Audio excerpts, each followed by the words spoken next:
Ժողովուրդ օրաթերթն արդեն 1 տարեկան է։ 1 տարի առաջ հիմնադրված օրաթերթին այս կարճ ժամանակահատվածում հաջողվեց ձեռք բերել ընթերցողների լայն լսարան։ Եթե իր հիմնադրման պահին Ժողովուրդ օրաթերթը լույս էր տեսնում 1500 տպաքանակով, ապա այժմ թերթի տպաքանակը եռապատկվել է եւ հասնում է 3500-ի։ Մենք չենք սպասարկում որևէ շահ, որևէ կուսակցություն, որևէ խումբ, մարդկային խումբ, թե անհատական մարդկանց, մենք հաղորդում ենք այն, ինչ որ կա իրականում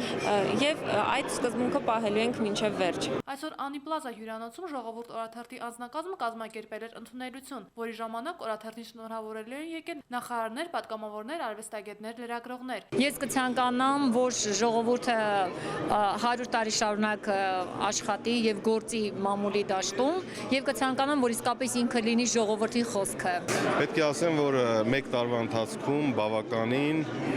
լուրջ աշխատանք կատարվեց թերթի կողմից եւ այն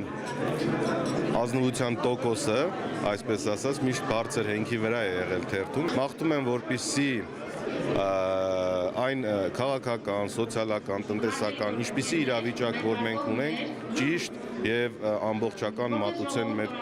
բնակչությանը։ Ինչպես փաստում է Ժողովուրդ օրաթերթի գլխավոր խմբագիր Թագուհի Թովմասյանը, այս 1 տարվա ընթացքում օրաթերթը փորձել է ընթերցողներին մատուցել օբյեկտիվ եւ անաչառ տեղեկատվություն։ Թեև այս ընթացքում օրաթերթի հրապարակումները ոչ բոլորի սրտով են եղել։ Թերթի խմբագրի խոսքերով անձնական ճնշումներ չեն եղել, սակայն հնչել են հեռախոսային սպառնալիքներ։ Այս պահին էլ օրաթերթի դեմ 3 դատական հայց կա։ Ընդհանուր թվով 6 միլիոն դրամի պահանջ են ներկայացրել եւ ցանկանում են սննկացման ճանապարհով փակել, քանի որ նոր թերթը շատ ավելի հեշտ է սննկացնել, բայց մենք կդիմակայենք, որովհետեւ մենք այն հոդվածները, որոնք հրապարակել ենք Ժողովուրդ օրաթերթում, ներկայացրել ենք երկու կողմերի կարծիքը եւ դատարանում նրանք պարզապես հիմք չունեն որևէ բան պահանջելու։ Իր ծննդյան մեկամյակի առիթով Ժողովուրդ օրաթերթը մրցանակներ էր պատրաստել իր հավատարիմ ընթերցողներին, որոնց թվում էին ինչպես պաշտոնյաներ եւ արվեստագետներ, այնպես էլ հասարակ քաղաքացիներ։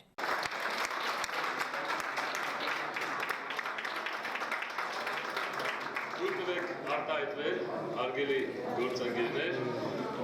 Սասունը ասեց, որ երեխան սկսում է խոսել 1 տարեկանից, ես թվում է Ժողովուրդ թերթը սկսել է խոսել առաջին վայրկյանից։ Ես մաղթում եմ, որ երբեք մենք չկորցնենք ժողովրդի ձայնը լսելու ունակությունը որպես քաղաքական գործիչներ։